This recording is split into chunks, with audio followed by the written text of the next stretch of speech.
ജീവിതത്തിൽ എന്തെങ്കിലും വെറുതെ കിട്ടുമെന്ന് വിചാരിക്കുന്നത് മണ്ടത്തര.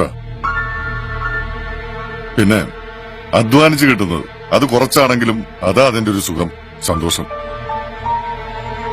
ആ പണം നിങ്ങളുടെ ആവശ്യത്തിന് നിങ്ങൾ ഉപയോഗിച്ചിരുന്നെങ്കിൽ ഈ വണ്ടി ഇവിടെ നിർത്തില്ലായിരുന്നു. നിയമപരമായിട്ട് നിങ്ങൾ ചെയ്തുകൊണ്ടിരുന്നത് തെറ്റാ.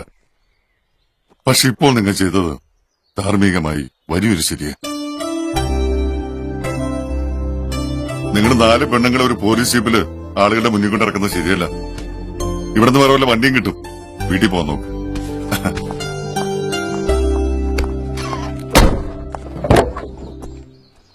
ശാന്തി, നിങ്ങൾക്ക് ഈ ഷുഗറിന്റെ പ്രമേഹമുള്ളതുകൊണ്ട് മറവിയുള്ളതല്ലേ? എല്ലാം മറന്നളാ. Good luck.